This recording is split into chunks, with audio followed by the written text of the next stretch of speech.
Welcome back, guys, to the Road to Sonic Mania series. Super Mario T here. Last time, we 100%ed Sonic the Hedgehog 2, got all the Chaos Emeralds, defeated Robotnik. Go check out that playthrough if you haven't. But right now, we're gonna move on to Sonic the Hedgehog CD for the Sega CD. And I don't know about you guys, but I'm decently excited, as it's definitely been a while since I actually went back to this series. And again, I am so sorry it's taking me forever to get these playthroughs out. Doing those other videos on my channel and a bunch of other stuff in the background, it takes time out of my day. I'm sorry. I am sorry, man. But hey, better late than never. I'm back, this is back, and we're gonna play through Sonic CD. So be sure to stick around for more of this, and that blind Let's Play of Sonic 3 and Knuckles. We're gonna start a new file here. You could choose between Sonic and Tails. The interesting thing about this game is that this game was developed before Sonic 2 was. Even though this game came out after Sonic 2. Sonic 2 came out in 1992. This game came out in 1993. So that's a little interesting, because there's a lot of assets about Sonic 2 that are in this game they had to incorporate. But no more dawdling. Let's go ahead and get into this.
Wasn't that cutscene just sick and awesome, man?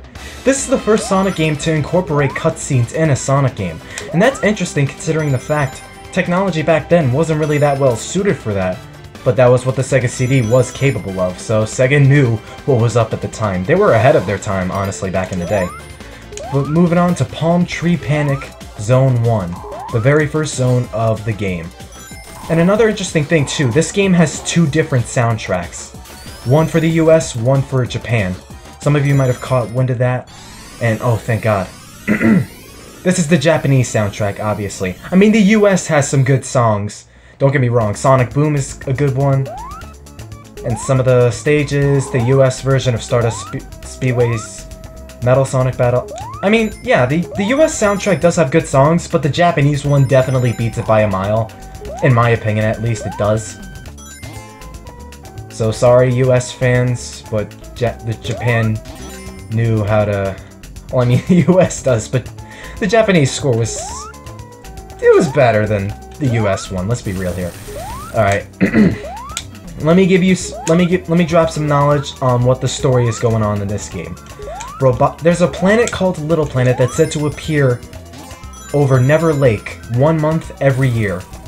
And for the remaining 11 months, it just vanishes. So you have to wait until it appears again. Robotnik knew about this and decided to take this to his advantage and capture the planet for himself. Because this planet actually inhibits these mysterious gems called Time Stones, which are able to control the passage of time. Robotnik decided I might as well make use out of this power the gems can have. He wants to control time, he wants to take over the world. He decided to chain Little Planet down to the Earth just so it won't vanish or go away ever again.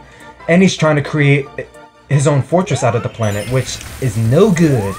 So Sonic is trying to stop him, like always.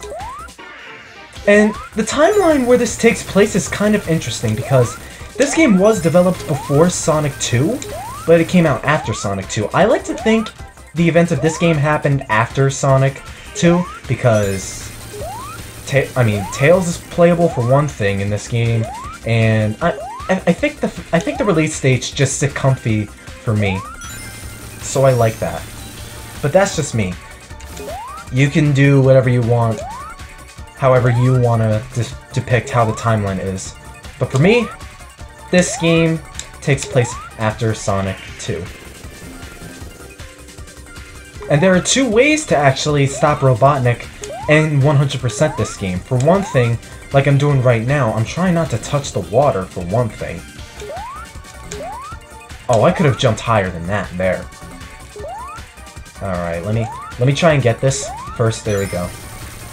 Alright, there are two ways to 100% Sonic CD. For one, getting to these special stages and grabbing these time stones. There are 7 in all, there are 7 special stages.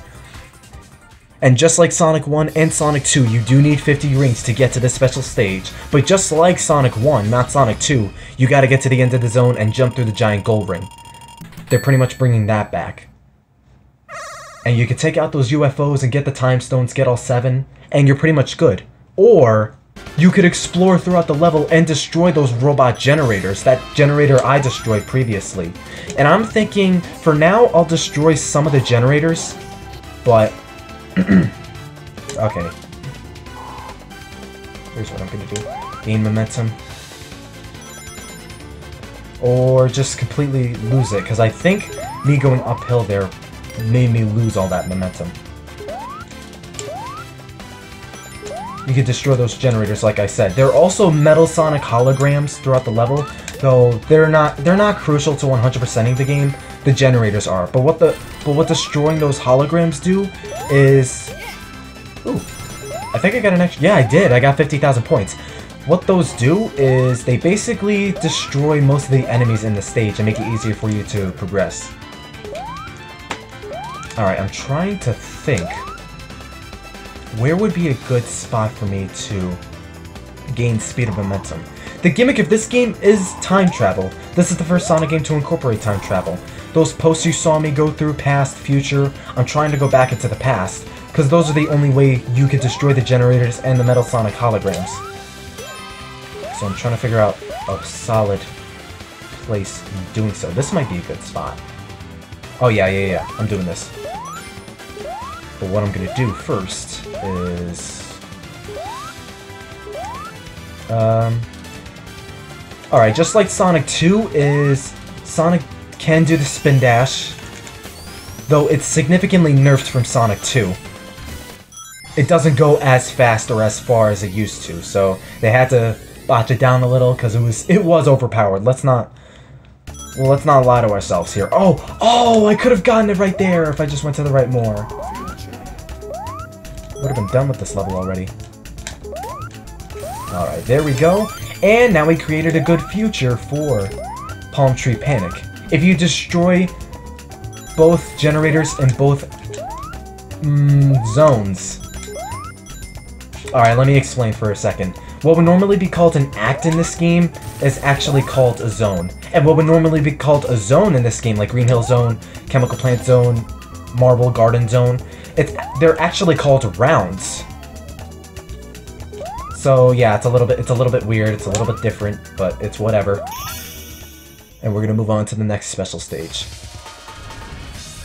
The only way to destroy those generators is to go to the past, and the only way to travel through the course of time to go 88 miles per hour is to travel at a constant speed.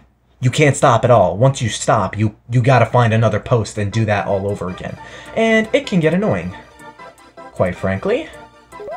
Though that's okay, because we got all of the... Oh.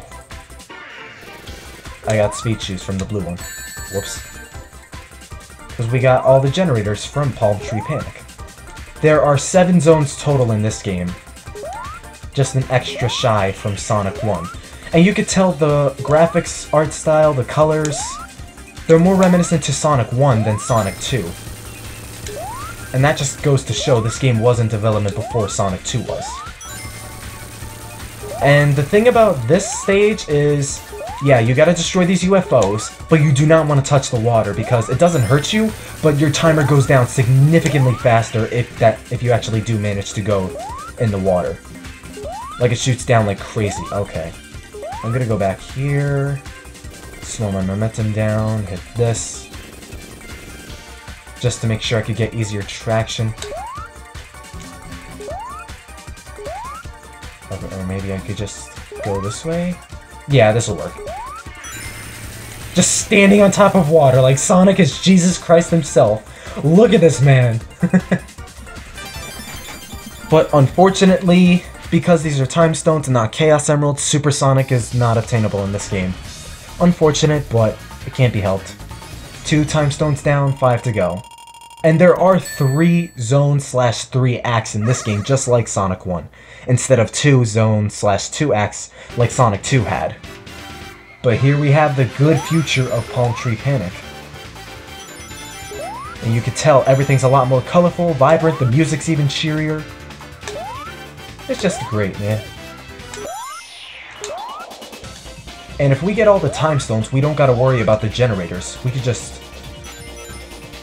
go about our business. And another move Sonic learned is the Super Peel Out, which it basically does have the speed of the Spin Dash of Sonic 2, excuse me. And it's interesting because Sonic doesn't get invincibility frames like the Spin Dash does. Whoops. So it's basically a trade-off. You could either choose a form of increased speed without invincibility frames, or you could do a slower version of that with invincibility frames.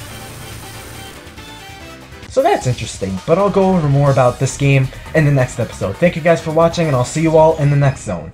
Stay super and take care, or the next round I should say, excuse my tongue.